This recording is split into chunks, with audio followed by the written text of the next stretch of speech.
Sierra, anak, makikisuyo nga ako. Ilako mo itong mga sariwang gulay at ang isdang nahuli ng ama mo, sabi ni Evie, ang ina ni Sierra, na may ngiti sa kanyang mga labi. Napangiti si Sierra nang marinig ang boses ng kanyang ina. Agad siyang lumabas mula sa kanyang silid, puno ng sigla at kuryosidad. Evie, maaga po ba kayong aalis? Hindi naman po kayo ganitong oras kumapasok sa trabaho, tanong ni Sierra, habang pinagmamasdan ang kanyang ina na abala sa paghahanda. Pasensya ka na, anak. Ang ama ninyo'y may overtime ngayon, dahil sa pagdating ni Richard. Mananatili raw ito sa kanyang hasyenda.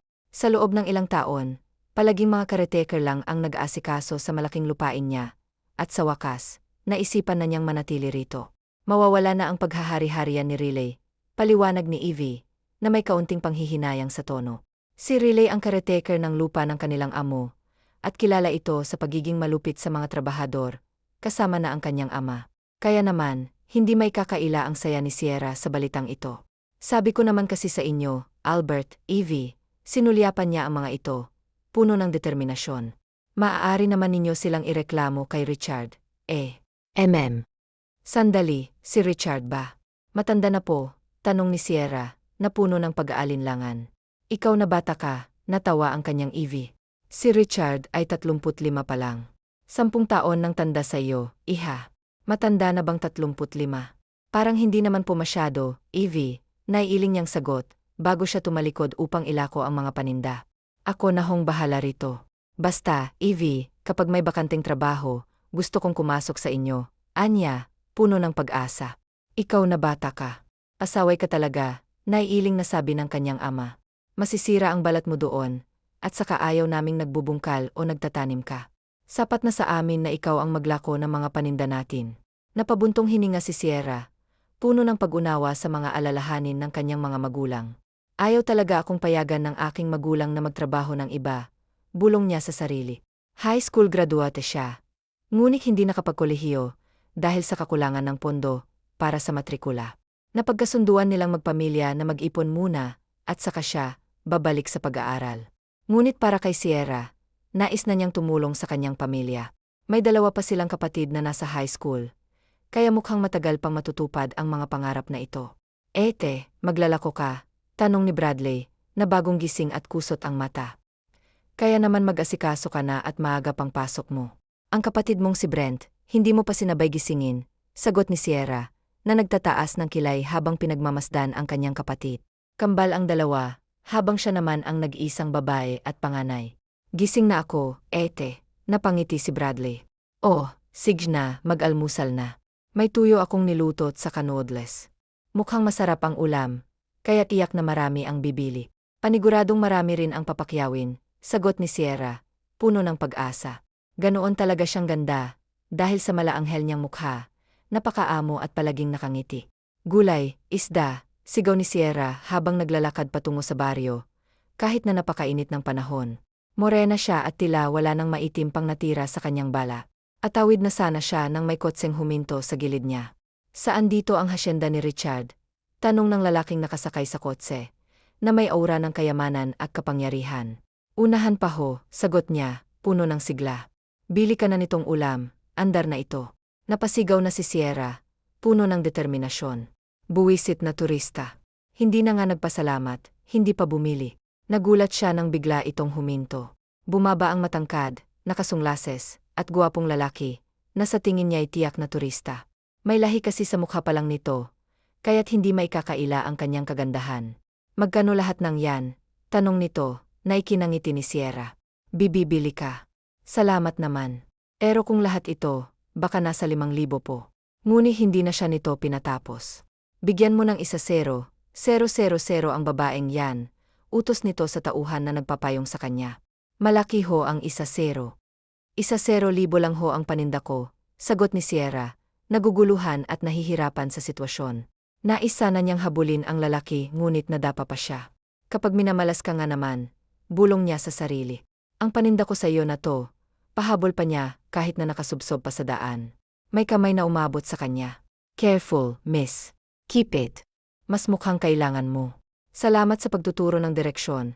Wika pa nito bago siya itinayo at bumalik sa kotse. Pigil na pigil ang tawa ng tauhan ni Rafael na si Charlie. Kanina ka pa nagipigil ng tawa mo. Bakit ba? Hindi na niya ito natiis. Boss, ang lampa kasi ng babaeng napagtanungan mo.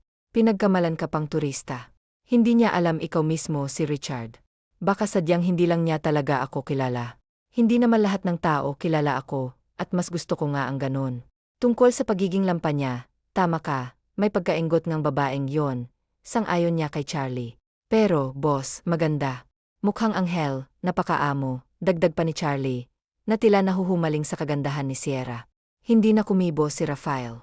Isinandal na niya ang kanyang ulo sa upuan at mariing pumiki. Ilang minuto lang, nakarating na sila sa hasyenda niya. May mansyon na nakatayo sa malawak niyang lupain bilang rest house. Agad siyang sinalubong ng mayordoma, na asawa ni Riley, ang caretaker ng kanyang lupain. Napasulyap siya sa dalagang nakatabi sa mayordoma. Sino siya? Sa pagkakaalam ko, ikaw at ang asawa mong si Riley lang ang namamahala rito. Tanong niya, puno ng kuryosidad. Richard, anak ko po siya, si Kira, pakilala ng mayordoma, kaya napatango siya. Malinis na po ang lahat, maging ang silid ninyo. Nagagamit na po yun ng mga tao mo, sir. Sige na, magpahinga na kayo, utos niya, na may pagod sa boses. Charlie, tawag niya, kaya naman nagpaalam na ito kasama ang isa pa nitong kasama. Dalawa lang naman ang taong kinuha niya na sasama sa kanya dito sa asyenda. Si Riley pala, nasaan? Tanong niya. Nasa pananiman po, Richard. Nagbabantay ng mga trabahador, sagot ng mayordoma, na tila nag-alala sa kalagayan ng kanyang asawa. Tumango si Rafael, bago umakyat sa hagdan patungo sa kanyang silid. Master's bedroom ang sa kanya, kaya naman talagang malaki ito. Ayaw din kasi ni Rafael sa masikip na lugar. Bata pa siya nang makapunta rito. Buhay pa ang kanyang mga magulang. Ngunit ngayon, siya na ang bumalik at wala na ang mga ito, habang ang tatlo niyang kapatid ay nasa ibang bansa na at may sari-sarili na ring mga buhay. Binuksan niya ang bintana, kung saan lagos na ang simoy ng hangin sa veranda niya. Tinanaw niya ang malawak na lupaing sakop niya, at naramdaman ang masarap na simoy ng hangin. Ito ang katahimikang matagal na niyang hinahanap, na dito lang pala sa kanyang hasyenda matatagpuan. Samantala, naiiling na umuwi si Sierra, nagdadalawang isip sa 1-0 na ibinigay ng lalaking turista. Kaya naman hindi niya ito ginastos. Tiyaga na niyang ilako ang paninda hanggang sa maubos ito. Pag-uwi niya, agad siyang nagluto na magiging ulam nila sa gabi.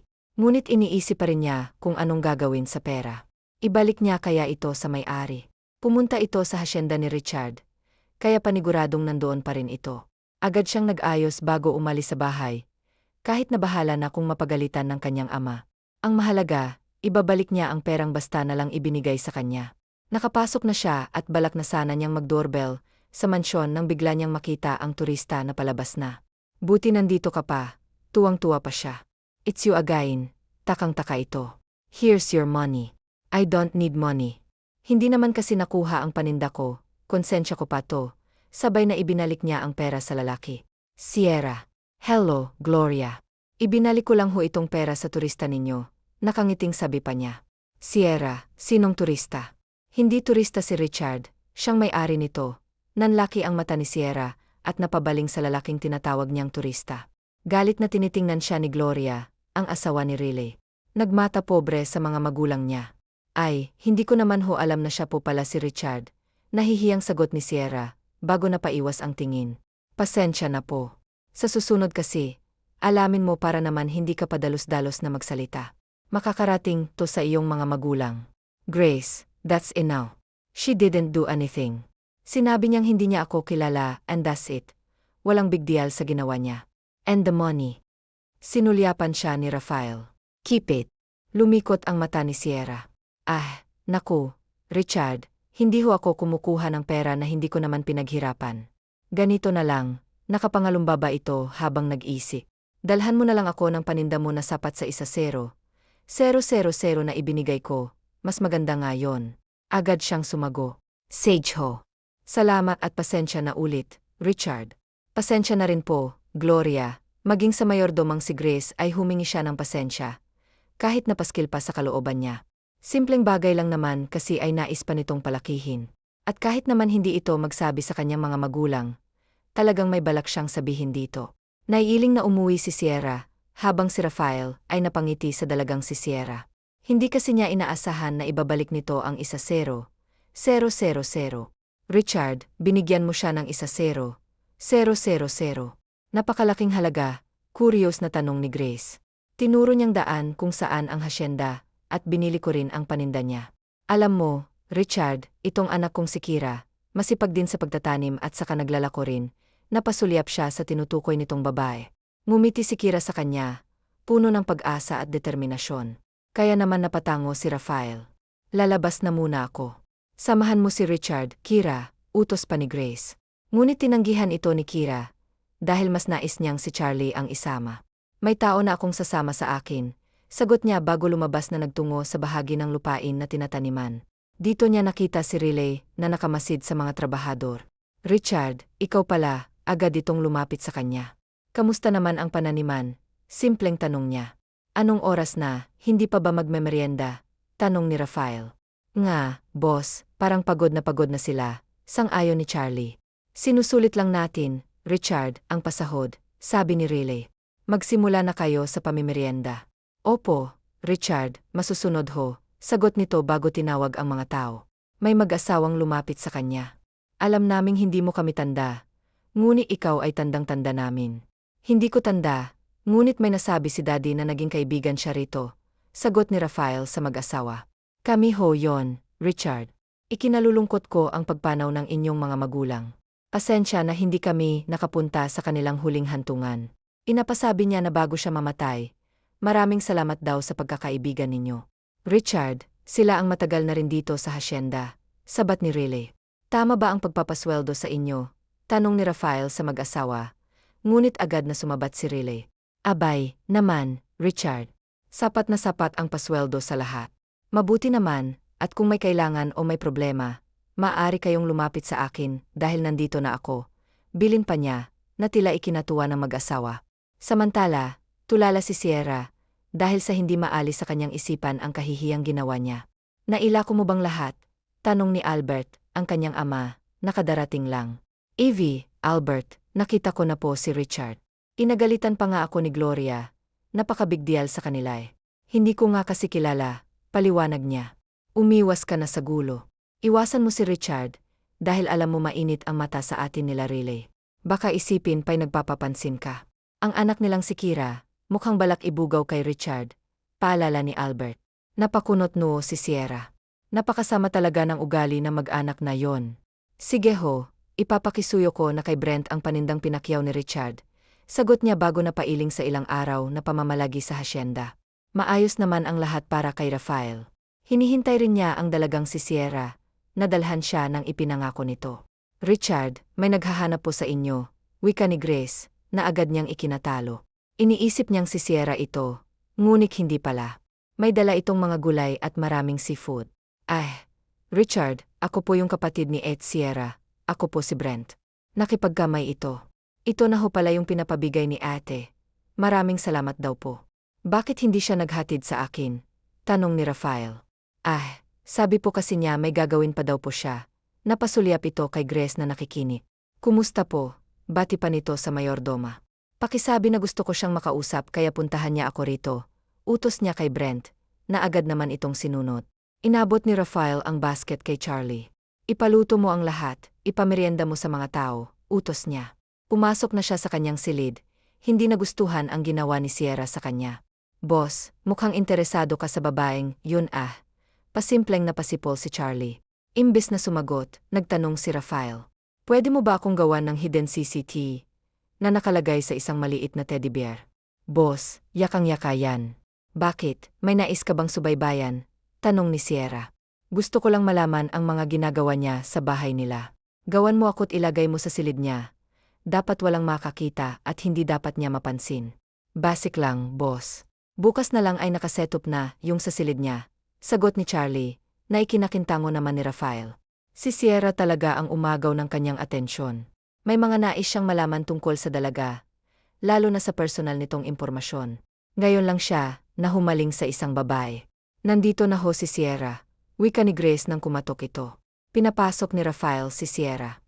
Pakisabi hintayin ako, bilin niya bago nag-ayos. Kabadong-kabado si Sierra, hindi niya alam ang magiging reaksyon niya, dahil sa biglaang patawag ni Richard. Kasasabi lang ng magulang niya na distansya siya. Ngunit eto na naman siya. Richard, bakit po napatawag ninyo po ako? Agad niyang tanong ng masilayan itong nakapamulsa. Maaari mo ba akong samahang mamasyal? Nais kong maglibot. Kamuntikan pang atakehin sa puso si Sierra. Ito lang naman pala ang nais. Richard, si Kira ay maaari kang samahan, sabat ni Grace. Nga naman po, Richard, sang-ayon ni Kira habang nagkakamot sa ulo. It's fine, si Sierra na lang, sagot ni Rafael. Grace, pakilinis na ang silid ko. Utos nito bago lumabas. Kitang-kita ni Sierra ang matalim na titig ni Kira sa kanya. Marahil dahil ito sa inggi. Napabuntong hininga siya bago sinundan si Richard. What do you do for a living? Tanong ni Rafael. Tumutulong ho ako sa pamilya ko, sagot niya bago napasulyap sa dalampasigan. Pasensya na ho talaga sa nangyari ha. Hindi ko ho inaasahang ikaw pala si Richard. Akala ko nga'y matanda na ang may-ari ng hasyenda. Nakita niyang natawa si Rafael. Richard, siguro hindi mo ito alam pero sasabihin ko na ho nahihirapan na ho ang mga trabahador nyo at si Manong Relay ang mas nakikinabang. Hindi sapat ang sweldo nila at matapobre pa ito. Sinasabi ko po ito kasi damay ang magulang ko. Kita niyang nakuyom ni Rafael ang kamao nito. Tila nag-isip na mabuti. Salamat sa impormasyon, Sierra. Mahalaga ito sa akin, sagot ni Rafael, na may seryosong tono. Gusto kong ayusin ang mga bagay-bagay dito. Hindi dapat pinahihirapan ang mga tao. Agad na ipinatawag ni Rafael si Relay, si Grace, at ang anak nitong si Kira kay Charlie. Ayaw na ayaw niyang sinasamantala ang kabaitan na ibinibigay niya. Kaya ang isinumbong ni Sierra ay hinding-hindi niya mapapalampas. Richard, pinapatawag niyo raw ho kami, tanong ni Relay, habang tumango si Rafael bago nagsindi ng sigarilyo. Relay, sa tagal mong caretaker sa lupain ko, malaki na ang tiwala ko sa iyo at sa pamilya mo. Sumulyap siya kay Grace. Pero bakit tila ba lumalaki yata ang ulo ninyo? Richard, ano ho bang pinapatungkulan nito? Hindi ho ako sisira sa inyo.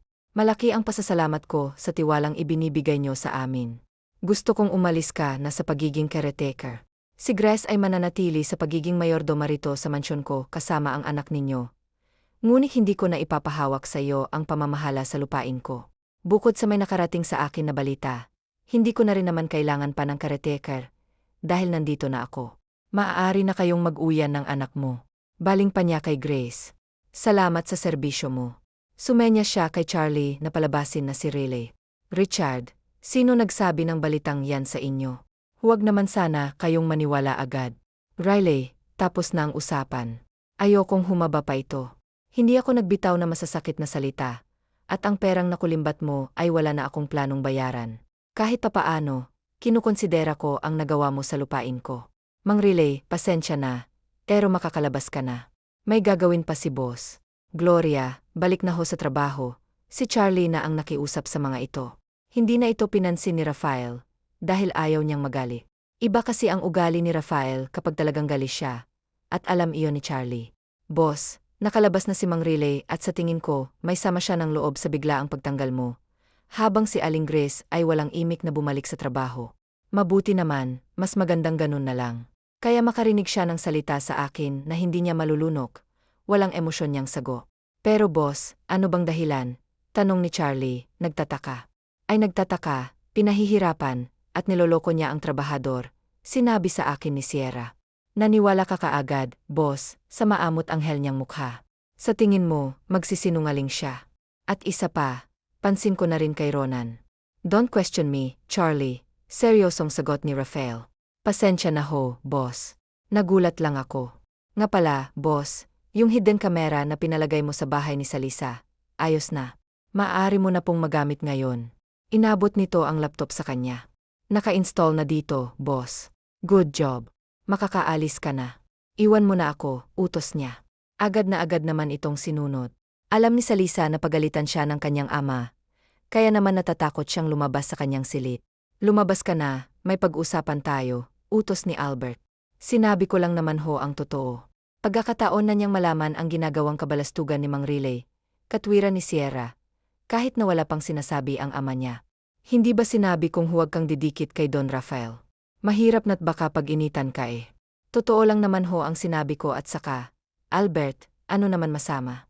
Kinakausap lang naman ako, hindi naman ako maaaring maging bastos.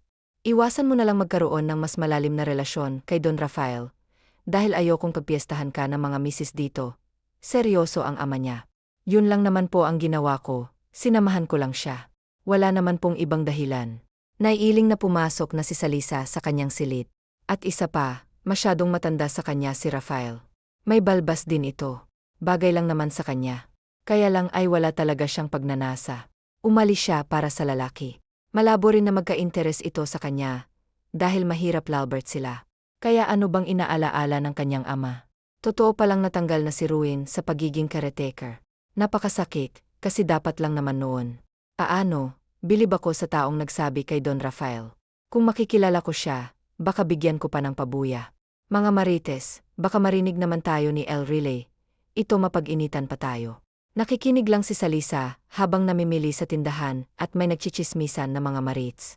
Tama ang ama niya, bilis nakakalat ang balita, kahit anong tago mo rito.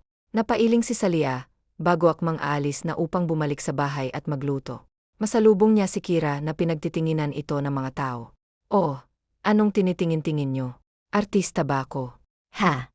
Mga ambisyosong tsismosa. Palibasa gustong umangat, kaya sinisiraan ang papa ko. Inirapan pa sila nito. Kata, baka naman kasi concern lang, yung nagsabi kay Don Rafael. Totoo lang naman kasing may pagkamahigpit si Manong Relay sa mga trabahador, nagaya lang din naman niya. Nagsusumikap. Maayos niyang paliwanag. Hindi kasi matiis ni Salisa na baliwalain lang ang paniniwala ni Kira. Ano ka ba, trabahador? Bobo ka ba? Caretaker ang papa ko, kanang kamay ni Don Rafael. Hindi na babalik kung anong isipin niyo. Basta nandoon pa rin ang mama ko, dahil ginagawa niya na maayos ang trabaho niya, at kayo ng pamilya mo. Bumaling ito sa kanya. Dapat lang nababaan ang sweldo nila, dahil ang kukupad. Ikaw ba ang amo nila? Hindi naman, di ba? Kaya wala kang karapatan na pagsalitaan ng magulang ko. Kira, maayos silang nagtatrabaho at isa pa, hindi mo mapipigilan ang mga tao na magsalita, dahil may bibig naman sila, pangangatwiran niya. Alam mo, tanga ka rin ano. Kapag ako naging asawa na ni Don Rafael, unang-una kong patatalsikin ay ang magulang mo, madiing wika ni Kira na tinawanan ng mga nakarinig. Good luck sa'yo. Sana mangyari nga, naiiling na Lalbert na sabi ni Salia, bago bumalik na sa kanilang munting tahanan. Nasa trabaho pa ang magulang niya, habang ang dalawa naman niyang kapatid ay nasa eskwela pa. Mamaya pa ang uwi ng mga ito. Matapos Lalbert magluto ay nainitan si Salisa, kaya naman naligo na muna siya. Nasa labas ang banyo nila. Nagdala na Lalbert siya ng tuwalya na pangtapal sa kanyang katawan bago sa silid niya dumiretso. Katatapos Lalbert maglibot ni Don Rafael sa lupain. Kinausap niya ang ama ni Sisha, kung nais ba nitong mamahala sa lupain, ngunit tumanggi ito sa alok niya. Ipinaliwanag nito na ayaw nitong may maging lamat sa kanila ni Relay, at nare-respeto pa rin niya ito, dahil dito. Hindi na siya nagpumilit pa kaya nagdesisyon siyang hindi na Lalbert talaga manguha ng mamamahala, dahil nandito naman na siya. Pumasok na muna siya sa mansyon. Nagpakuha siya ng tubig kay Grace bago pumasok sa mini-office niya. Binuksan niya ang laptop upang tignan ang ginagawa ni Sierra, ngunit kakaibang imahe ang bumungad sa kanya. Nakita niya ang hubad na dalaga sa tingin niya ay naligo ito at nagbibihis na. Ngunit ganito ba talaga ito naghuhubad sa silid, habang naghahanap na masusuot? Don Rafael, ito na ho ang tubig. Agad na isinara ni Rafael ang laptop at sumagot, "Salama, makakaalis ka na," utos niya. Paglabas nito'y agad niyang inubos ang isang basong tubig. Nakaramdam siya ng init. Mariin siyang napapikit bago muling binukas ang laptop. Napatitig siya sa maganda't nakakaakit na katawan ng dalaga. "What am I gonna do with you?" Takang tanong ni Rafael, habang nakatitig Lalbert sa dalaga. Hapon na dumating ang magulang niya at ang kambal. Inasikaso niya ang mga ito, dahil ito naman ang ginagawa niya sa araw-araw. "Evie, bukas po kaya ay maglalako ako sa labas ng gulay." "Pwede naman, anak. Sulitin mo at kapag nag-anihan mura na naman ang gulay, dahil isa pong hasyenda ni Don Rafael, sa pinakamalawak dito sa atin." Sage po. Naalala ni Saisha ang nangyari, kaninang sagutan sa pagitan nila ni Kira. "Evie, alam mo ba na nakasagutan ko si Kira? Hindi matanggap na wala na si Mang Robin sa pagiging caretaker, at anong sinasabi niyang kanang kamay? Sa pagkakaalam ko may bantay si Don Rafael." "May bantay nga siya, si Charlie." "Anak, umiwas ka na Lalbert sa gulo. Mahirap kalaban niyang sila Relay. May kakayahan silang tapakan ng pagkatao natin, dahil sa pagiging sakim nila ay umasenso na. Alam mo ba na inaalok ako ni Don Rafael, na maging tagapamahala sa lupain niya, pero tinanggihan ko, Paliwanag ng kanyang Albert. Sayang naman po. Wala naman po tayong dapat ipag-alala, dahil kasalanan naman ni Mang Ruen na naging sakim siya. Totoo lang naman ang sinabi ko. Alam mo, kahit totoo pa ang sinabi mo, ay hindi pa rin may iwasan na pag-initan tayo, lalo ka na. Sinasabi ko sa'yo, Alia, kapag ikaw napahamak, mapatay ako, banta ng kanyang ama. Kahit matanda na ako, lalabanan ko sila kaya umiwas ka sa gulo. Naiintindihan mo ba? Tumango na Albert siya. Pero hindi ako iiwas sa kahit na sinong kakausap sa akin, basta wala akong ginagawang masama. Kasalanan na nila kapag sila mismong sumugod sa akin. Ready ako Albert makipagbakbakan. Natawa ang kambal. Ang ate talaga, nakakaloka, naiiling na sabi ni Bren. Pero alam mo, proud ako sa'yo anak. Gumaan ang trabaho namin at nasa Talbert, oras na rin ang merienda, at ang tanghalian namin. Masaya ako Evie na ganon ang naging aksyon ni Don Rafael. Patunay na hindi naman pala siya masungit o masama kahit pa hindi marunong ngumiti. Kibit balikat pa niyang sago. Tao po. Agad na tumayo si Salia upang alamin kung sino ang bisita nila. Ronan. Evie, Albert, si Ronan ho nakauwi na, masayang-masaya si Salia. Si Ronan ay kababata niya. Nag-abroad kasi ito at nakalimang taon doon, at wala man lang itong pasabi na umuwi na pala ito. Dinala ko lang ho itong mga pasalubong ko sa inyo, napakamot pa ito sa batok. Makasigaw ka naman sa Lisa, parang nakakita ng multo. Ang tagal mong nawala na-miss kita. Niyakap niya ito. Ako din na-miss din kita, Salisa. Aroy. Si ate Salisa miss na miss si Kuya Ronan Pasalubong lang naman ang mas na-miss. Pangaasar ng kanyang kapatid na inirapan lang naman niya. EVA niya sa kanyang silid si Ronan. Ipinasok nito ang mga pasalubong sa kanya. Dito na Albert Ronan. Ang dami mong inuwi para sa akin. Para naman akong mag-ukol kita Rinig na rinig at kitang-kita ni Rafael ang lalaki na pinapasok ni Sisha sa silid nito. Nakuyom niya ang kanyang kamao, bago tinawag si Charlie. Boss pinapatawag ni. Hindi na niya ito pinatapos pa. Paano bang ipakita sa isang tao na interesado ka sa kanya?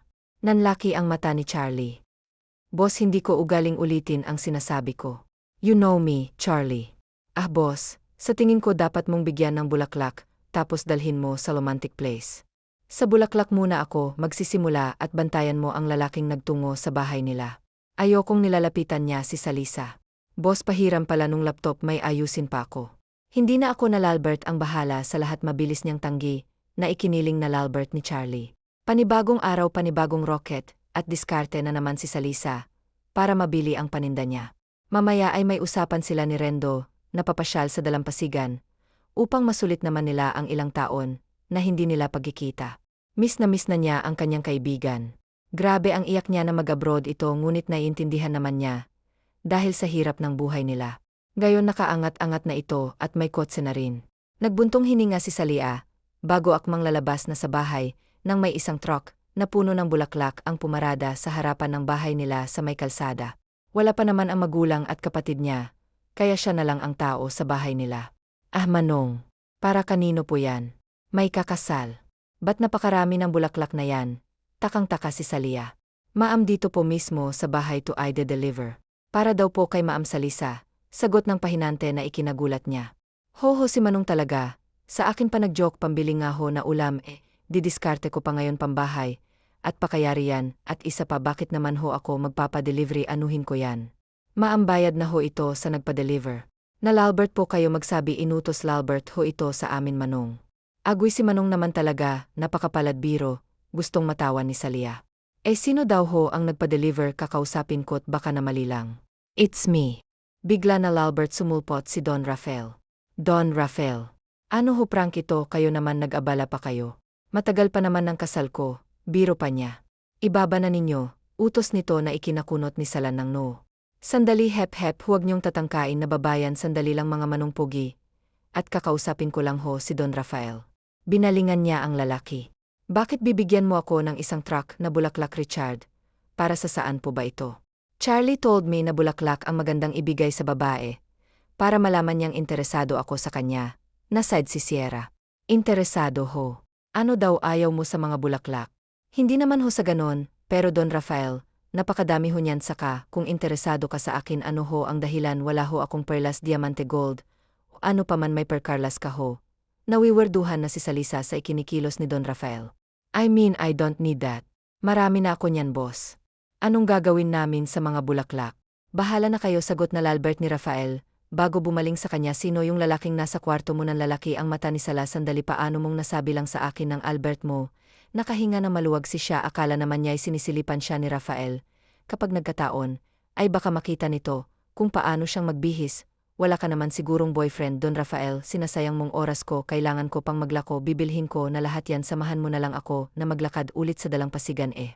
Hindi ho pwede, nangako na ako kay Ronan, mabilis niyang tanggi, ayaw ko ring masali sa pinagchichismisan, kaya pasensya na ho, hindi ho ako interesado sa kahit na kanino. Na reject mo ba ako? Don Rafael, paano mo akong hindi niya ito pinatapos si Kataa? Ho, patay na patay sa inyo Richard, ay reto ko. Ho, siya sa inyo, tinapik pa niya ito sa balikat. Wala sa mood na bumalik sa mansyon si Rafael, pansin agad ito ni Charlie, kaya seryoso at tahimik. Albert, ito sabi mo bulaklak ang magandang pahiwatig ba? Bakit ni-reject agad ako? Napahilot sa sentido si Rafael, boss, baka flower niyang dapat mong if-move. Ano ba, niloloko mo ba ako? Charlie, boss, kung sinabi niyang wala siyang pinagkakainteresan, ano bang magagawa mo? Baka nga ayaw talaga niya. Mahina hong sagot niya. Sa tingin mo bakit niya ako ni-reject? I'm Don Rafael, mayaman, dangerous, and addictive. Anong wala sa akin na meron sa rendo? Na yon, mamamasyal pa raw sa dalampasigan, na pahirap pa siya, babae ang lumalapit sa akin. Charlie naman, boss, bukod sa bilyonaryo ka na gwapo't hot, pasang ayaw ni Charlie. Bakit ayaw niya sa akin? Bakit wala siyang interest? Inireto pa ako sa anak ni Riley na hindi ko naman tipo. Boss, kalma, natatakot na si Carl sa kanya. Hinahamon yata ako ng babae yon, hindi purkit nadadala niya ako sa malanghel niyang ka, ay titiklop na ako. Kilala mo ako, Charlie. Kapag gusto ko, nakukuha ko. Naman sir, ano kaya kung kuhanin mo siyang may dito extra income yon para sa kanya? Dahil nga sa nais niyang kumita ng pera, hindi ba? Nalaman ko sa Albert niya na nais nitong mapasok sa hasyenda. Baka mas madaling paraan, boss, kung araw-araw kayong magkita, mas masubaybayan mo si Sala. Natawa si Rafael. Bakit nga ba hindi niya yun naisip? Tama ka, sige, ipatawag mo ang EV niya upang makausap ko, utos niya. Bago na pabuntong hininga, sinubukan niyang tignan si hidden cam kung nasa bahay na ang dalaga, ngunit wala pa ito.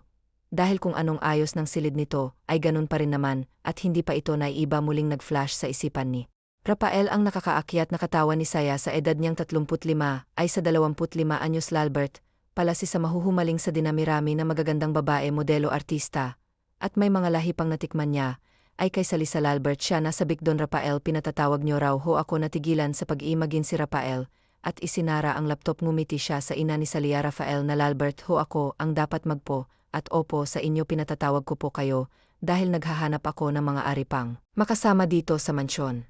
Ngunit wala na, Albert, problema. Kung nais mag-uyan, gusto ko sanang syalis ang kuhanin dahil nakikita ko itong palaging naglalako sa daan habang tirik ang araw. Walang problema kung arawan niyang kukunin ng sahod o lingguhan, paliwanag pa niya. Hindi ho ba magagalit si Grace? Si Kataa ho nagtatrabaho din dito. Ba si Gloria lang ang nagtatrabaho dito? Si Kat ay kasama Albert niya, kaya kailangan ko pa ng isa. Wala na akong tiwala sa pamilya nila, kaya isang tao lang ang nais kong kuhanin sa pamilya ni Riley. Nasisiguro kong marunong naman si Sierra sa gawaing bahay, panigurado hong papatulan niya ang alok mo. Pero ang Albert kasi niya ay umiiwas. Albert, sa gulo makakaasa kayong walang gulo. Hanggat nasa poder ko kayo, walang maaring makapanakis sa inyo. Tumango naman ito sa kanya. Pag-usapan ho namin ito mamayang pag-uwi. Tumango siya at hindi na kumibo. Talaga, Evie, hindi makapaniwala si Salisa sa narinig niya. Pinag-usapan kasi ng mga magulang niya na kinukuha siya sa mansyon. Gusto mo bang talaga ang Albert niya ang nagtanong? Naman po, Albert, para po makatulong ako. Kahit pa may kawerduhan si Rafael kanina, ay hindi siya nito mahahadlangan. Gusto talaga niyang magtrabaho. Nakikita siya ng sapat, baka sakaling kapag pumasok siya, kaya Pael, ay hindi na sila kapusin. Basta kapag inaway ka o pinaringgan ka ni Grace at ni Kira, magsabi ka sa amin, sabihin mo rin. Kaya Pael, bilin ng kanyang ina naman niya. Saka bakit ako magpapaapi sa kanila?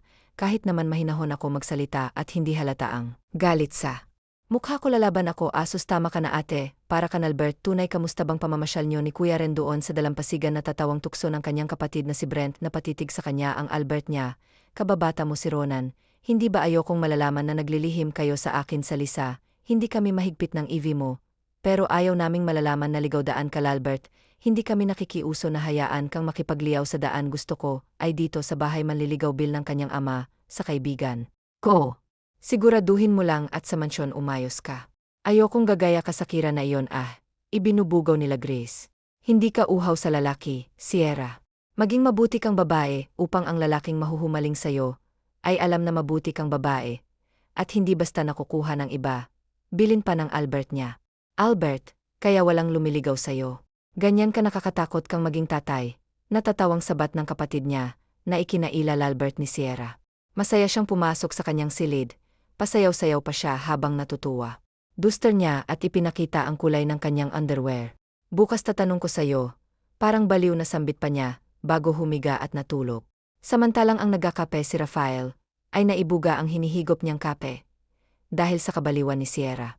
Oh, boss, gulat na gulat si Charlie nang makita siyang nagpupunas ng nabugahan niya ng kape. Agad niyang isinara ang laptop. Wala. Toto, nasamid lang ako. Palusot niya, kahit nakitang-kita niyang itinaas ni Cecilia ang duster na suot nito. Alam na rin niyang pumayag na ito. Tulungan na kita, boss. Presenta ni Charlie, ngunit agad niyang ibinilin na huwag gagalawin ang laptop. Kinabukasan ay maaga niyang inabangan si Grace, upang sabihin na nanguha pa siya ng isang makakatuwang sa bahay. Wala naman itong angal. Kasama pa rin dito si Kira na hinahayaan na Albert niya. Ito oras ng umaga ay dumating na si Sierra. Nakangiti ito na para bang walang ginawang kalokohan kagabi. Good morning po, Richard, masiglang bati nito. Tumangol Albert siya bago ito sinuri ng tingin. Bakit, Richard, may problema ba? Wala ka bang nais na itanong sa akin? May superpowers ba ako? Nakangising anya ngunit hindi pa ito nagsisink in sa utak ni Sierra, kaya umiling ito. Wala naman po, Richard. Masaya lang ako na may trabaho na ako. Nga pala, gusto mo pa rin bang ireto ko si Kira? Bulong pa nito. Napahirap siya bago ito iniwan.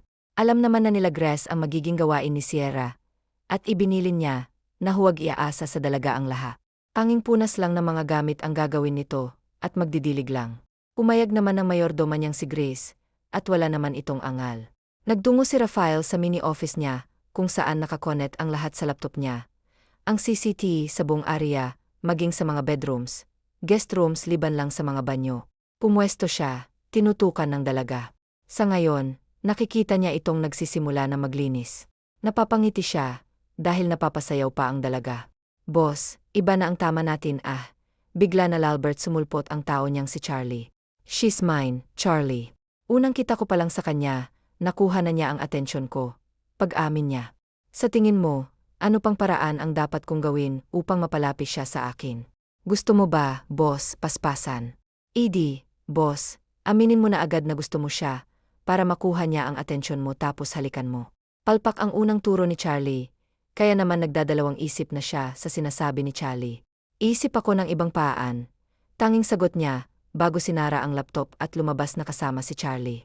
Ayaw kasi niyang may nakaistambay sa mini-office niya. Lahat ng pribadong bagay ay nandoon. Nakapamulsa si Rafael, bago tumigil kay Sierra, na busi sa ginagawa nito, at halos hindi na siya napansin. Itigil mo na yan, sabayan mo akong kumain. Richard, takang tanong nito. Iniimbitahan kitang samahan akong kumain. I'm your boss now, Sierra, sagot niya. Pero ang trabaho ko ay paglilinis at hindi tagakain. Natatawa pa ito. Si Kira po saka, kung hindi ka tatanggihan noon. Itigil mo ang pambubugaw mo sa akin, kay Kira at pwede bang huwag kang manhid. Hindi ho ako namamanhid, Richard. Ayos naman ho ang pakiamdam ko. Huwag kang pilosopa, Sierra.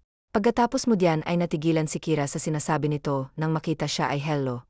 Rafael, bati nito habang nakangiti at inaayos ang buhok nito. Hindi ito pinansin ni Rafael. Inuutusan kitang tumigil. Tinaasan niya ang kanyang boses. Nagulat ang dalaga at may takot na tumingin sa kanya. Tahimik itong sumunod sa kanya. Kumain ka na. Kanina pa ako nagsasabi, gusto ko sinusunod agad ako. Sierra hindi nga kasi dapat itong ginagawa ko. Lagot na naman ako sa Albert ko nito Bulong nito na ikinangiti ni Rafael. Gusto mo bang kausapin ko ang ama mo? Hindi na, mamaya sabihin na naman ni Albert baka nagpapapansin ako Napabuntong hininga ito. You don't have to do that, you already caught my attention. Sierra, nakatitig na sagot niya sa dalaga. Habang nagsasaing si Sierra, ay hindi siya mapakali. Iniisip niya ang sinabi ni kanina, already caught his attention daw. Sas, bakit tumay ba ako sa harap niya? Napabuntong hininga siya. Ganun ba ako? Sobrang nakakahiya naman na. Napapansin nila ang katangahan ko. Tama nga yata si Kira na tanga ko. Pumapangalawang problema mo, natatawang tanong ni Brent. Ang kambal nito ay walang imik at dumiretso na sa silid nito. Brent, magtapat ka nga sa akin. Bakit ba nakukuha ng isang babae ang atensyon ng isang lalaki? Seryosong tanong niya. Ate, bata pa ako para sa ganyan, naiiling nitong sagot. Ayon lang sa opinyon mo. Sige na, Brent, gusto ko lang malaman. Pamimilit ni Sierra sa kapatid. Sa palagay ko, ate, dahil sa gusto ni lalaki si babae. May mga bagay kasi na hindi naman seryoso. Totoo naman ang love at first sight or caught his attention kasi simple si babae. Bibo at hindi maarte. Paliwanag ni Brent. Ngayon mas malinaw na kay Sierra. So, totoong ngang interesado sa kanya si Rafael. Gusto siya nito eh. Brent, paano kung sabihin ko sa iyong may bilyonaryo at hasyendero na nagkakagusto sa akin? Ete, kumain ka na ba? Baka ikaw ay nagugutom na, natatawang tanong nito. Ikaw, palagay ko crush mo si Richard ano? Sa bagay, pugi naman kasi at malakas ang dating. Inag-usapan siya, kahit sa school namin ng mga kabataan. Makalaglag pa ang tiraw. Napakanoo si Sierra. Gwapo siya. Pero hindi pa naman nalalaglag ang panty ko. Fake news yon. At sa kabata pa nila para sa love pero seryoso. Ete, sino ba kasing tinutukoy mo? Hoy, ikaw ang bata mo, napaksismoso mo, natatawang pumasok na ito sa silid. Muli ay napabuntong hininga si Cecilia. Hindi siya maaring makipagharutan at makipag-ibigan. Iba ang gusto ng Albert niya, at kahit sino pa ay walang makaliligtas. Pero akalain ba niyang makukuha niya ang atensyon ni Rafael? Eh hindi naman siya kagandahan sa paningin niya. Tao po, nabus-isan agad ito ni Sierra. Karonan, pasok ka, sigaw niya. Nandyan ka na pala, kanina pa kitang hinahanap eh. Saan ka ba galing? May trabaho na ako sa manson ni Richard. Ah, yung gustong-gusto ni Mang Ruing na maging manugang. Natawa si Ronan. Si Kira kasi gustong-gusto to, pero iba ang gusto nito. Paano mong nasabi? Kunot ang noo ni Ronan. Basta alam ko lang, sagot niya. O bakit ka nga pala nandito? Hindi ako pwedeng umalis eh, may pasok pa ako bukas maaga. Inunahan na niya ito. Sayang naman, ay dedete pa naman sana kita. Napakunot ang noo niya bago napatitig kay Ronan. Ano Nalbert, joke yan? Hindi to joke. Matagal na akong nagbabalak na umamin, pero mga bata pa tayo noon. Gayong nasa Talbert edad na tayo, gusto kong sabihin ang nararamdaman ko. Huwag kang mag-alala, handa akong humarap sa Albert mo, hindi ako ligaw-daan lang, pag-amin ni Ronan. Ronan, kaibigan lang ang tingin ko sa'yo, ayaw kong masira ang pagkakaibigan natin, sumeryoso si Sierra. Panatilihin natin ang pagkakaibigan natin ha. Na-friendzone mo ako agad buti na lang nagjo-joke lang ako. Humalakhak ito. Kinabahan talaga si Sierra. Mabuti na lang ay hindi totoo. Nakitawa na rin siya't napailing na Lalbert sa kalokohan ni Ronan. Kanina pa naghihintay si Rafael sa dalaga. Nakadungaw Lalbert siya sa kanyang veranda, habang sumisimsim ng alak na nasa paborito niyang glass. Nakuyom ni Rafael ang kanyang kamao at tiim bagang niyang tinitigan si Sierra na inihatid ni Ronan. Agad siyang bumaba upang labasin ang dalawa. Good morning, Don Raf. Hindi na niya pinatapos si Sierra dahil hinila niya ito palapit sa kanya. Sabi mo kaibigan mo Lalbert, pero bakit pati dito hinahatid ka? Naiinis siya, nais niyang balian ng buto si Ronan. Richard, may problema ba kung ihahatid ko si Sierra? Kasama ba sa trabaho niya ang bagay na ito? Takang tanong ni Ronan, habang si Sierra naman ay hindi makapagsalita at nakatitig Lalbert sa kanya. Nasa poder ko ang babaeng, kaya obligasyon ko na pangalagaan siya at ang pamilya niya, at wala kang paki. Pwede ba kaibigan ka lang? Kaibigan nga lang ako, pero ano ka ba niya? Amo ka ni Sierra at hindi nobyo kaya bakit right? Binitawan niya si Sierra. Hindi nga iniwan na niya ang mga ito at tumasok sa loob. Nasalubong niya si Kira na mukhang nasaksihan ang nangyari. Inirapan Lalbert niya ito at hindi pinag-aksayahan ng pansin. Si Sierra lang ang nais niya at hindi ito. Wala siyang nikatiting na pagtingin kay Kira, kahit papalaging mapang-akit itong tumingin, magsuot at gumalaw. Ano bang problema ng amo mo? Naiiling si Ronan na magtanong ito, habang si Sierra naman ay ipinapasok pa sa utak niya ang naging paghawak sa kanya ng lalaki. Siguro bad trip lang. Hayaan mo na, palusot niya kahit na ang totoo ay alam niyang gusto siya nito. Nagpaalam na siya kay Ronan at tumasok na ngunit nasalubong niya si Kira na inis na inis. Agad siyang hinawakan ito sa braso. Malandi ka. Pinagbibintangan yung pamilya namin, pero kayo pala itong masyadong sipsip, at ikaw binubugaw mong sarili mo. Buwisit ka, inginudgod siya ni Kira sa sahig.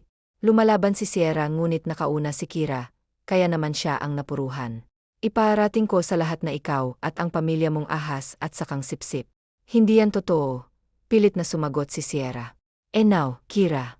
Don't you dare hurt Cecilia again. Itinulak ni Rafael si Kira at agad siya nitong inalalayan. Hala, nag-aaway ba kayo? Gulat na gulat si Charlie. Gloria, nag-aaway ang dalawang binibini. Mas Albert, masama ang tingin ni Rafael kay Kira habang si Sierra ay pinipigil na hindi umiyak kahit ang totoo ay gusto na niyang magsumbong sa kanyang Evie at Albert. Siya naman ang naunay. Kira, ayokong makikita pa ang pagmumukha mo rito sa mansyon. Parehas lang naman kaming may katawan at maganda. Pero bakit mas gusto mong papansin na yan? Kira, manahimik ka na, si Gloria na ang sumaway rito. Mama, totoo naman. Sinampal ito ni Gloria sa kanilang harapan. Hindi ka na nahiya sa amo natin. Pawiin mo na yan. Ayokong makikita pa ang mukha niya sa mamahay ko, at huwag na huwag niyong sasaktan si Sierra. Kahit na sino sa pamilya niya, dahil akong makakalaban niyo, banta ni Rafael. Tahimik lang si Sierra. Pinaupo siya ni Rafael sa couch, habang ang mga tinamo niyang sugat kay Kira ay ginagamot mismo ni Rafael.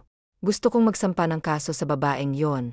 Hanggang ngayon galit na galit pa rin si Rafael. Hindi ako papayag na basta ganun na lang sinaktan kanya. Gusto ko siyang ipatrabaho sa mga tao ko. Hinawakan niya ang kamay ni Rafael, kaya natigilan ito. Tama na, kumalma ka na, buhay na buhay pa rin naman ako eh. Ngumiti siya kahit na may luhang nangingilit. Kaya ayaw ni Albert na malapit ako sa'yo kasi ganito ang sasapitin ng pamilya namin. Isipin nilang nilalandi kita. Mahinahong paliwanag niya. Nilalandi ako.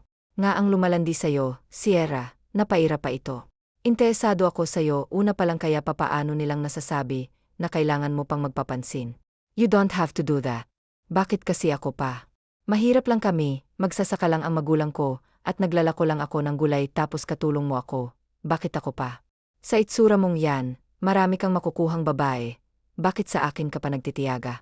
Nireject nga agad kita nung unang beses na paramdam mo pa lang. Hindi ako tumatanggap ng rejection. Gumagawa ako ng paraan para maging ang hindi. That's why I'm doing this right now, Sierra. Hinaplos ni Rafael ang kanyang buhok. Ang luhang umaagos na ay tinuyo nito. Hindi ako papayag na maargabi ka ng kahit na sino. Pwede bang humiling? Naman, anything basta para sa'yo. Pwede bang huwag mong ipapaalam ito sa magulang at kapatid ko? Ayokong pati sila mag-isip pa. Ayokong mapaaway si Albert, pakiusap niya. Ayaw kasi ni Sierra na isa pang isipin ng kanyang magulang ang nangyaring ito. Matatanda na ito para bigyan pa niya ng sakit sa ulo at laging binibilin ng ama niya na huwag siyang makikisali sa gulo at umiwas siya. Ito na ang sinasabi ng ama niya. Mangako ka na hindi mo sasabihin, nakikiusap siya. Kapag may pagkakataon, ako na Albert ang kusang magsasabi ng nangyari. Tumango si Rafael na kahit mukhang ayaw nito. Basta kapag sinaktan ka ulit ni Kira o kahit na sino, magsabi ka sa akin. Asahan mo rin na pasusubiwaybi kita kay Charlie. Tumango si Sierra. Hinaplos ni Rafael ang kanyang mukha. Napatitig siya rito, habang ito naman ay pinagmamasdan siya. Kabisado ko ng buong katawan mo, ayokong mahahawakan ka pa ng iba, Sierra. Hindi ako magdadalawang isip na napatayin ang sinong magtatangkang manakit sa'yo at humawak sa pag-aari ko. Ganyan ka ba talaga? Natatakot na ako sa'yo. Lumambot ang ekspresyon ni Rafael. Pasensya na, ayaw ko lang na may mga agaw pa sa'yo. Gusto ko sa akin ka lang. Kung patuloy kang ganyan, tinatakot mo na ako, Rafael. No, pwede akong maging malambot sa'yo, Sierra, gumiti ito. Nanlaki ang mata ni Sierra nang bigla na lalbert siya, halika ni Rafael. Halik na panandalian Lalbert, ngunit talaga Nalbert, napakabangong puso. Lumikot ang kanyang mata at agad na tumayo. Pupuntahan ko lang si Evie at Albert, taalam, niya bago mabilis na lumabas. Napabuntong hininga si Rafael, iniisip niya, kung nabigla ba niya ang dalaga. Boss, ayos na, nakauwi na. Sinatigilan si Caroline na mapansin siya nitong problemado. Boss, may nangyari ba? Pinagsasabi mo. Walang nangyari sa amin ni Sierra, mabilis niyang depensa. Boss, hindi naman yun ang ibig kong sabihin. Tinatanong ko kung may nangyari ba na pagtatalo, dahil parang nadismaya ka. Boss, paliwanag ni Charlie. Napailing si Rafael.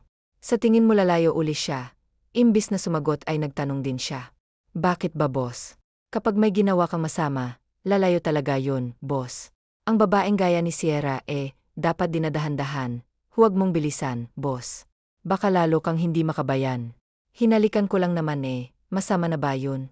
Dampi lang, mabagal pa nga yun Sa iba nga, hinahalikan ko palang wala na agad panty sa kanya, lalo akong nahihirapan. Napapalatak si Rafael, habang hinihilot ang sentido niya. Kasi nga boss, sanay sila na bahay nililigawan at hindi basta halikan mo lang, iayos na paliwanag ni Charlie. Napatango si Rafael ngunit ayaw ni Sierra, na ipasabi sa ama Evie nito ang nangyari. Ibig sabihin wala rin itong balak na sabihin sa magulang nito, na may gusto siya sa dalaga. Napailing na lalbert siya bago ibinilin kay Charlie, na subaybayan ng dalaga. Hingal kabayo si Sierra, dahil sa pagtakbo. Hindi naman talaga siya sa magulang niya pupunta. Pinili niyang umuwi na dahil hindi niya mapigilang kiligin, o kinikikilig siya sa moves ni Rafael. Kahit pala nasa 35 na siya, suwabe pa rin siyang gumalaw. Parang teenagers lang natatawang wika pa ni Sierra, na ang makapasok sa kanyang silid. Humiga siya habang nakangiti. Sinasariwa niya ang mabangong hininga at malambot na labi ni Rafael. Inamoy tuloy niya bigla ang hininga niya. Mabuti na lang hindi ako nagpapabaya sa ngipin ko. Proud na sabi pa niya. Sa tuwa ay umikot-ikot siya, na parang luka-luka, hanggang sa mabaldog siya. Napahimas siya sa kanyang ulo, bago napasulyap sa nahulog na teddy bear. Maliit lalbert naman ito ngunit may kabigatan. Napakunot ang kanyang noo. Kuryos siyang malaman kung anong laman nito. Agad siyang naupo sa kama, bago sinimulang buksan ang teddy bear. Nanlaki ang mata ni Rafael at agad niyang tatawagan sana si Charlie ngunit huli na dahil na-disconnect na ang hidden cam niya na nasa teddy bear na nakuha ni Sierra ngayon. Mahina siyang napamura bago sinara ang laptop na pahilamos mo siya ngayong alam na ni Sierra na may hidden cam siya panigurado na siya lalbert ang pagbibintangan nito. Dahil nga nagkakulay ito sa kanya Charlie, ihanda mong sasakyan at aalis muna tayo. Hindi muna tayo magpapakita kay Sierra boss, bakit takang-taka si Charlie? Paniguradong jejerahin niya ako, dahil alam na niyang may hidden camera sa kwarto niya. Boss, hindi naman niya alam na ikaw. Maniwala ka sa akin, malalaman ni siya yon. Lalo na, pag tinanong niya sa Albert niya, kung nabanggit ba nito sa Ronan sa akin Bakit ka ba kinakabahan, boss? Wala ka naman sigurong nakitang iba, no? Yun na nga ang dahilan kung bakit ito magagali sa kanya, kaya nais niyang tumakas muna. Gustong-gusto ng puntahan ni Salisa si Rafael, ngunit iniisip niyang gagawa na naman siya ng iskandalo. At isa pa, dumating na ang magulang niya. Hindi na siya makakaalis dahil natitiyak niyang magtatanong pa ang mga ito. Inisip tuloy ni Salia na bukas na lalbert niya, kakausapin ang Don Rafael, at alamin kung bakit ito nag-install ng hidden cam sa kanyang silid, at kung nakita ba nitong wala siyang saplo. Ito talaga ang kinahihiya ni Salia. Todo model pa naman siya dito sa kwarto niya, nung araw na, yon tapos may kamera palang nakatutok sa kanya. Halos mabaliw si Salisa na malaman niya ito. Sinabunutan at nagpagulong-gulong siya sa kama, dahil sa gula. Kaya ba nasabi nito na kabisado na nito ang katawan niya? Salia. Kamuntik pang mapalundag si Sierra sa gulat, dahil sa pagsigaw ng kanyang ina. Evie. Kanina pa ako salita ng salita rito, habang ikaw kanina pa rin tulala. Ano bang problema mo, anak? Evie, ayos lang naman po ako, napagod lang siguro ako, palusot niya. Nakatago rin pala ang mga naging sugat niya, dahil sa pananakit ni Kira. Sigurado ka ba? Wala bang ginagawa sa iyong mag-ina ni Riley? Lalo na si Kira na baka sa mukha ang pagiging butanggera at mata pobre. Alam mo naman kung sinong mayaman galing din naman sa hirap gaya natin. Kung hindi pa mang lalbert sa kapwa, hindi pa asenso, naiiling pa nasabi ng kanyang ina. Kaya nga todo paalala ako na umiwas ka na lalbert sa lisya sa mga gulo. Ayaw kong madadawik ang pangalan natin sa mga taong iyan. Hindi rin maaring maging tamad ka sa mansyon o palaging malapit kay Rafael. Gawin mo ang trabaho mo at walang magiging issue. Ngunit papaano naman mangyayari? Yun si Rafael mismo ang lumalapit sa kanya, kaya naging lapitin din siya ng gulo. Gusto siya ni Rafael, ngunit hindi niya ito masabi sa magulang niya, dahil mag-isip lalbert ang mga ito. Pero may tanong lalbert si Salia. Masama bang magustuhan ng isang mayaman, kahit na mahirap lang siya, kung hindi naman niya inaakit si Rafael? Bakit ba pag-initan pa siya ni Ka? Bakit hindi nito tinatanggap na sa kanya, na humaling ang lalaki, at hindi kay Kira? Palibhasa interesado lang naman si Kira, dahil mayaman si Rafael, habang siya'y hindi naman ganon ka-espesyal ang tingin niya sa lalaki.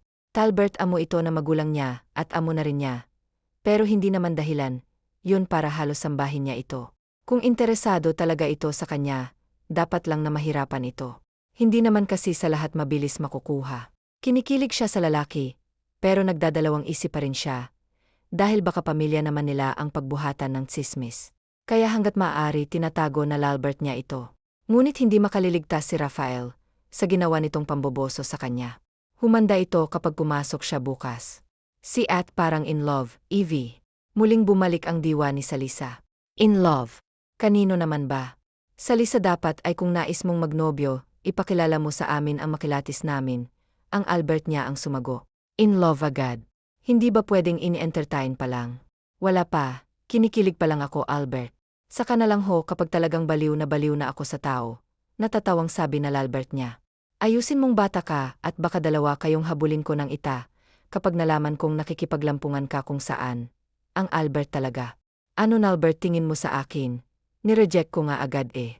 Wala ho akong kalampungan, depensa niya. Kalampungan na bang matatawag ang relasyon niya kay Rafael eh? Ito nga ang makulit na lapit ng lapit sa kanya. Kinabukasan ay maagang pumasok si Sala, kasabay niya ang kanyang magulang. Nagtitimpi siya nang makapasok siya sa manson. Si Charlie lang ang nakita niya, kaya napataas agad ang kilay niya. Nasaan ang amo mo? Mahinahon naman ang tanong niya. Nasa ibang bansa, kahapon lang nandito pa siya. Ano, lumipad siya patungo roon? Naniningkit ang kanyang mga mata. May mahalagang ginawa kaya mabilis na bumiyahe. May private plan ang amo ko, kaya huwag ka na magtaka. Paliwanag ni Charlie na ikiniro na Lalbert siya sa kusina upang tumulong kay Gloria. Wala rin si Kira, kaya talagang ibin na siguro ito ni Rafael sa hasyenda. Nakita niyang seryosong si Erce na naghihiwa ng isa sangkap sa lulutuin nito. Nagbigay siya na matamis ng ngiti rito. Hindi naman niya sinasama si Aling Erce sa naging away nila ni Kira. Hindi siya ganong tao, saka, kahit na hindi nito gustong pamilya nila, ay hindi niya ugaling mang-snap. Tulungan ko na ho kayo. Hindi na, baka sabihin mo pa pinahihirapan kita. Tinaasan siya nito ng kilay. O masaya ka na ba? Binabati kita, dahil mukhang talagang naakit mo ang Don Rafael sa malaanghel mong mukha ngunit demonyo mong pagkatao. Hindi talaga makapaniwala si Sisha na masasama talaga ang pag-ugali ng mga ito, kaya naman nalungkot siya. Hindi ko naman inaki ang Richard kung yan ang iniisip niyong magpapamilya. At sasabihin ko na rin, Gloria, na ako nga ang nagsabi kay Don Rafael na ginagawa ni Mang Riley, nahihirapan ang mga trabahador at kasama roon ang magulang ko. Hindi po pwedeng magwalang bahala ako. Magalit lang kayo sa akin pero huwag sa pamilya ko. Wala silang kasalanan, katwiran ni Salisa. Sabi ng haba at walang ibang magsasabi, kung hindi sa pamilya nyo lang din natural, mahirapan ang magulang mo, trabahador sila, at hindi bakasyonista. Ano bang gusto mo, treatment? Yan ho ba ang pagkakaintindi nyo sa ginawa ko? Nagrereklamo ako bilang anak, dahil pinahihirapan yung mismong magulang ko, at iba pang nagtatrabaho. Tama bang hindi sapat na oras sa pagmamerienda, Gloria? Pananghalian na ho ang merienda nila, at ang pananghalian nila ay 2 oras na. Ano bang tingin nyo sa akin, boba? Akala nyo ba hindi namin alam na kinukupitan ni Mang Riley ang sahod ng mga tao? Mahiya naman ho kayo, pare-parehas lang ho tayong nagtatrabaho, Pero bandang huli mas nakinabang pa ang asawa mo sa pinagbahan nila, palibhasa ang lakas ng loob mo, kasi lumakas ang kapit nyo. Kay Don Rafael, katawan mo ba naman ang puhunan mo Mapang-inis resultang sabi pa nito. Paano kaya kapag nalaman ng magulang mong kalandi ang ginagawa mo rito? Huwag kang magmalinis, Salisa, pare-parehas lang tayong nais makaahon sa kahirapan. Napakakitid ho ng utak niyong mag-anak. Ito ang sinabi na Lalbert ni Salia, bago tinalikuran na si Gloria. Ngunit may nakalimutan pa siyang banggitin. Kung inaasahan mong magsusumbong ako kay Don Rafael, nagkakamali ka, Gloria. Wala akong sasabihin. Pero kung may hiya ka pang natitira sa katawan mo, ikaw na mismo magsabi sa kanya na ganyan ang tingin mo sa akin at sa pamilya ko. Naiiling na iniwan niya ito at naghanap na Lalbert na maaari niyang gawin. Nasa mini-office lang si Rafael. Pinagmamasdan niya ang bawat galaw ni Sala. Nakita nga niyang nakikipag-usap ito kay Grace, ngunit sa tingin naman niya ay pribado ang usapan ng dalawa na hindi na niya dapat pang pakialaman pa. Sa totoo lang nais niyang lumabas na natatakot Lalbert siya, kaysa isya na pabuntong hininga si Rafael, bago ipinikit ang kanyang mata at nag-isip. Inilalagay ba niya sa gulo ang dalaga? Bakit ba kasi may mga taong hindi na lang tanggapin ang desisyon niya? Kung hindi man enloko si Riley, at kung hindi sinaktan ni Kira ang taong mahal niya, ay hindi siya magre-react ng ganon. Maayos pa rin sana ang pakikitungo niya sa mag-anak, ngunit ang ayaw sa lahat ni Rafael ay ang pang-aabuso sa pagiging mabait niya. Hindi mahaba ang pasensya niya, at hindi rin siya nagbibigay ng second chance sa taong masama na ang nagawa sa kanya. Boss. Natigilan si Rafael sa pagmumuni-muni. Agad niyang sinulpan si Charlie. Bakit hinahanap ka ni Salsya sa akin, sabi ko, nasa ibang bansa ka. Good, ngunit napasulyap siya sa pinto. Dahil nakatayo na palaroon si Salisa at matalim ang titig sa kanya. Napalunok si Charlie at Rafael, hindi pala isinara ni Charlie ang pinto. Nasa ibang bansa pala ah. Pumasok ito. Pwede ba lumabas ka muna, mag-usap lang kami ni Don Rafael. Madiing wika nito kay Charlie. Boss, safe ako. Ingat ka po, nasa labas lang ako. Paalam ni Charlie, bago lumabas na isinarado naman ni Sisha ang pinto. Kaya mas kinabahan si Rafael. Ba't pinalagyan mo ng hidden camera ang silid ko? Seryoso si Alicia. Mas kinakabahan talaga si Rafael.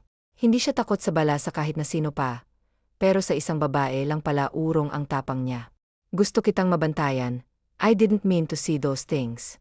Sorry, hindi na maulit, hingi niya ng paumanhin. Nakita mo talaga yung katawan ko. Don't worry, ako lang naman, magiging asawa mo naman ako. So blay, not sinilip ko lang naman. Isang malakas na sampal ang tinamo niya mula kay Salia. Bastos. Alam mo bang iniingat-ingatan ko ang kanda? Utal na si Salia. Mamboboso ka. Isang pes lang naman yon.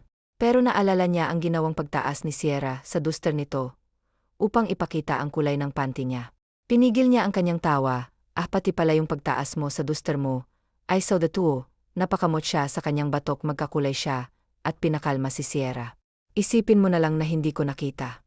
Inaupo niya ito at umupo siya sa harap nito, ang pantayan ng dalaga, hinawakan niya ang kamay nito, pangako. Wala, Albert, ibang nakakita, papayag ba akong makita ng iba, sa Alicia, you remain. Bakit gamit ba ako, na maaari mong angkinin? Inirapan siya nito. Hindi ka pa nga nanliligaw eh. At isa pa, wala akong balak sabihin kay Albert, at ayaw kong makipaglampungan essay. Dahil parehas tayong mahahabol ng tabak, ako na lang magpapatagal, handa naman akong gawin ang lahat, para maging maayos tayo sa pamilya. Mo, seryoso ako, Alicia, hindi ko naman gagawin ang bagay na iniisip mo, hanggat walang permiso mo. Kung inaalala mo ang ibang tao, huwag mo silang alalahanin, wala silang ambag sa pag-iibigan natin. Sinabi ko na bang iniibig kita, pambabara ni Sierra. Pero alam kong kinikilig ka, hindi na mahalaga kung kilig pa lang ang nararamdaman mo, mahal kita, Salisa, at binabaliw mo ako. Handa akong gawin ang lahat, liligawan kita, at ipapangalandakan ko sa kanila na ako ang lumalandi essay, at hindi ikaw. Natawa si Sala. Baliktad na pala, napangiti rin siya bago ito hinagkan sa forehead. Dahil sa tuwa ni Rafael ay nais niyang mamasyal sila ni Alicia, kaya agad niya itong pinatigil sa ginagawa nito. Nasa trabaho pa ako, pinanlakihan siya ng mata ni Sierra, nginisyan Albert niya ito. Bago pinilit ang dalaga, saglit lang naman tayo, sa tigas ng ulo niya, ay pumayag na ito, pinasakay niya ito sa kanyang kotse. Habang si Charlie ay naiwan sa mansyon upang bantayan ang mga tao na nagtatrabaho ngayon, ay kasalukuyan silang nasa biyahe ni Sala patungo sa napasyalan niyang open restaurant. Malapit ito sa dagat at talaga, Albert, nakaka-refresh. Huwag na, Albert, tayong magtagal, Rael, pakiusap ni Salia na tinanguan naman niya. Pagdating nila, ay hinawakan agad niya ang kamay ni Sala. Ayaw pa sana ng dalagan, ngunit mapili talaga siya. Huwag mong ikahiya ang sarili mo, Yureso Gorgius my Angel, bulong pa niya, ngunit sa mga banat niya ay masyang kinikilig. Bakit namumula ka, tanong ni Salia. Nag-iwas siya ng tingin sandali. Nga. Kinikilig ka ba? Natatawa pa ito. Mag-order na lang tayo, aya na Albert niya, upang ibahin ang usapan. Hindi maiwasang kabahan ni Salia, na isip niya, kung sasabihin niya sa kanyang magulang siguro, dapat sabihin nga niya. Para kahit ipangalandakan pa ni Rafael na nililigawan siya nito, ay walang problema, pumunta ka sa bahay bigla na Albert, yang ang utos kay Rafael, bukas ng gabi, magsimula ka ng ligawan din ng pamilya ko. Ayaw ni Albert sa ligaw-daan, at naiintindihan ko kasi nais lang niyang mapabuti ako. At makilatis niyang lalaking nagkakagusto sa akin, kaya handa ka bang manligaw sa bahay? Wala kang dapat nadalhin, Rafael. Ayaw ni Abang nang nanunuhol, bilin pa niya. Ibig bang sabihin, ipapakilala mo na ako? Payag ka na? Natutuwa ito, ngunit hindi niya ito pinagpatuloy sa pagsasalita. Rafael, payag na akong ligawan mo ako. Kapag nakasundo mong Albert ko, o ang pamilya ko, ay doon makukuha mo matamis. Kung na-enjoy nila ang maikling dete nila, bumalik na sila sa mansyon, hapon pa ang uwi niya, kaya naman kung ano-ano na Albert ang ginawa niya. At pagdating ng merienda ay nagpahinga na Albert siya. Napansin lang niyang wala na si Gloria. Charlie, si Gloria. Napansin mo? Tanong niya na mapadaan si Charlie. Sasabihin ko pa nga lang kay boss na umalis na si Gloria. Mukhang ayaw na magtrabaho sa mansyon, na iiling na sagot ni Charlie. Sige, salamat. Na pabuntong hininga siya. Ito ba ang solusyon ni Gloria? Ang tumakas na lang, mukhang pinatunayan lang talaga nito na mapride ang pamilya nila Gloria, at walang balak na bawiin ang mga sinabi nito. Kay nahapunan ay nagpaalam na siya, kaya pael nais pa nga siyang ihatid nito, ngunit sinabi niyang huwag na dahil bukas ay magpupunta naman ito sa kanila upang magpaalam sa kanyang Albert. mas mabuting bukas na Albert malaman ang lahat ng kanyang pamilya. Pag-uwi niya, ay agad siyang pumunta sa silid ng kambal, at ikinuwento niyang may manliligaw nga siya ngunit pinakiusapan niya ang mga ito, na huwag munang maingay sa magulang nila kinabukasan maganda ang gising ni Rafael sa ilang taong pagbubulakbol at pag-enjoy sa iba't ibang babae. Ngayon lang siya nagkaganito, ngayon lang niya ibinaba ang pride niya, at isang probinsyana pa ngayon lang siya nakaramdam ng kakontentuhan sa buhay at ng takot-takot na baka mawala ang kasiyahan na ito. Ngayong desidido na siyang hindi bumalik sa dati niyang gawain. Masaya na siya sa pananahimik niya rito sa hasyenda. Boss, mukhang maganda ang panaginip mo. Naglaba ba kayo ni Saisha sa panaginip mo? Sinamaan niya ng tingin si Charlie. Kaya naman nagpapsig nito. Joke lang boss, pinapatawa lang kita. Bawi pa nito sa mga sinabi. Masaya lang ako na binigyan na ako ng chance ni Saisha imbis na i-reject, na naman ayokong makatikim ng rejection sa taong mahal ko. Nakakapanghina sa totoo lang boss, ikaw manghihina, parang diyan yata ako. Hindi maniniwala, ikaw ang taong kilala ko, na malakas, matatag at nakakatakot talaga. Ngayon ko lang boss nakita ang pagiging funisid mo sa tuwing nandito si Sisha, at isa pa ngayon lang din kita nakitang nataranta, naghabol at maging masayayem sa sinasabi mo. Parang papanaw na ako. Natawa siya kay Charlie. Gusto mo bang manatili ako sa pagiging gan? Charlie seryoso ang tanong niya. Hindi naman boss, masaya nga ako, kasi ganyan ka na eh. Masaya akong nakita mong babaeng makakasama mo. Habang buhay boss, ako ang magiging babysitter ng anak mo. Ayokong umalis sa tabi mo boss, ako kaya yung una mong girlfriend. Natatawang sabi pa ni Charlie. Nasa na ba ang kasama mo? Hindi ko na nakikita ikaw. Albert ang laging nasa tabi ko. Hindi ko naman sinasanay. Boss, nanganak na ang misis niya. Agan ko na umuwi sa kanila. Sabi ko ako na Albert ang magbabantay sayo. Napatango siya, nawala na sa pansin niya. Dahil kaya siya na siya nakafocus. Mamaya akyat ako ng ligaw, sasama ka pa ba boss? Naman maari ba akit ang iwanan? Kahit sa kamatayan boss, kasama mo ako Charlie. Hindi naman panghabang buhay na nakadikit ka sa akin. Magpamilya ka Charlie, gaya ko nais kong magkapapamilya ka at makahanap ng babaeng para essay. Sa ngayon boss ay panapailing na Albert siya. Umagang-umaga rin Albert, nakangiti si Sala. Nag-almusal na siya at nag-aasikaso. Nagulat pa nga siya dahil hindi pa nakagayak ang magulang niya. Napakunot ang noo niya. Evie, hindi ba kayo papasok? Kung ganon, ako lang pala ang hindi na siya nakatapos pa sa sinasabi niya. Hindi ka papasok siya walang papasok ngayon. Seryosong utos ng kanyang Albert. Bakit naman Albert? Bakit kaya hindi mo itanong sa sarili mo Evie? Ano ho bang sinasabi ni Albert? Kinakabahang tanong ni Sierra. Alam na ng Albert mo na may pagtingin si Richard sa'yo. Nakita kayo ng isang trabahador na lumabas na magkasama at napatunayan pa namin. Lalo na mukhang nagkakaintindihan na kayo nang harangin ni Riley si Albert mo. Paliwanag ng kanyang ina. Hihintayin ko si Rafael dito. Ayaw ko ng ligaw-daan, Sierra. Sinabi ko naman sa'yo yan. At isa pa, totoo bang inaakit mo si Rafael? Totoo bang pinatulan mo siya dahil nais mong umangat tayo? Yun ang sabi ni Kira sa akin. Naniniwala ho ba kayo, Albert? Ito Albert ang naitanong niya. Bakit ako maniniwala sa kanila? Sino ba sila? Kilala kita, Sierra. Kaya nga hindi ako nagali o nagwala. Alam kong hindi ganon ang hangarin mo kaya Sierra. Ako naman ang magtatanong. Tinitigan siya nito. Gusto mo rin ba si Rafael? Kasi kung maluwag ko siyang tatanggapin. Ngunit kailangan niyang umakyat ng ligaw ayon sa gusto ko. Ayokong kaagad mo siyang sasagutin. Napangiti si Sierra at nyakap na Albert ang Albert niya. Kabado si Rafael, buong buhay niya ito lang pala ang katatakutan niya. Ang pagharap sa magiging biyenan niya. Well, advanced si Rafael. Ayaw niyang palampasin ang pagkakataon, kaya nais niyang mapakasalan na si Sierra once na masettle na ang lahat. Masyado niyang mahal ang dalaga, kaya nais niyang mabaka agad ito. Boss, ayos lang yan. Kapag hinabol ka ng tabak, itakbo mo na si Sierra. Natatawang sabi pa ni Charlie. Tinapik sa niya, bago inalis ang daga sa kanyang dibdib. Ilang balat saksak ng nakayanan ko. O pa kaya, pilit niyang pinalalakas ang kanyang loob. Nga naman, boss, sang-ayon ni Charlie ngunit pigil ang tawa nito. Pagdating nila sa munting bahay nila Sierra, ay agad niyang i-os ang sarili niya. Magandang gabi, bati niya nang pagbuksan siya ni Cecilia. Alam na ni Albert, bulong nito na ikinagulat niya, at mas ikinabahala ngunit hindi pwede kaya niya ito. Pasok ka na, aya pa ni Sierra. Mabigat ang bawat hakbang ni Rafael. Boss, naiihi ka ba at nanginginig ang tuhod mo? Puna ni Charlie. Anong nanginginig? Hindi naman ako nanginginig. Ang nahimik ka nga, yamot na saway niya rito. Agad niyang ibinigay ang bulaklak na dala niya sa Evie ni Sierra. Sabi kasi ligawan muna ang magulang nito, kaya ang Evie muna ni ito ang binigyan niya ng bulaklak imbis na si Sierra. Salamat, nag-abala ka pa. Maliit na bagay, Maaari akong magpa-deliver ng isang truck, na natigilan siya, at lihim na napadaing ng tapakan ni Sierra ang paa niya. Ano ka mo, iho? Ah wala ho, naiiling pa siya. Nandito ka na pala, Richard. Rafael na Lalbert po at magiging asawa ko na po si Sierra. Muli ay tinapakan ni Sierra ang paa niya. Maging humble ka naman ng konti, bulong nito. Natawa naman si Sierra. Ah, Albert, nagbibiro Lalbert ho si Rafael. Liligawan pa Lalbert po niya ako. Pilit na tumawa si Sierra, habang si Charlie naman ay sinulyapan siya. Ay naiiling sala. Ilabas mo na ang alak na pinabili ko, mas magandang mag-usap kapag nag-inuman. Utos ng Albert nito, napabuntong hininga naman si Sierra kay Rafael. Napakaprangka nitong tao at walang paligoy-ligoy. Grabe naman palang manliligaw mo, anak, mukhang hindi pa marunong, natatawang sabi ng kanyang Evie na sinundan pala siya sa kusina. Palibhasa, Evie, ngayon lang yan umakyat ng ligaw sa babae. Dati yata yung mga babae ang lumiligaw kay Rafael. Kinikilig ako, anak. Kayo ho ba ang nililigawan? Napangiwi si Sierra. Evie naman, kay Albert na ho kayo. Natawa naman ang Evie niya. Hindi naman kasi si Rafael ang tinutukoy ko kung hindi si Charlie. Simple ngunit gwapo. Sos, Evie naman, anak na rin nyo iyon eh. Ikaw na bata ka, parang sinabi mong napakatanda ko na.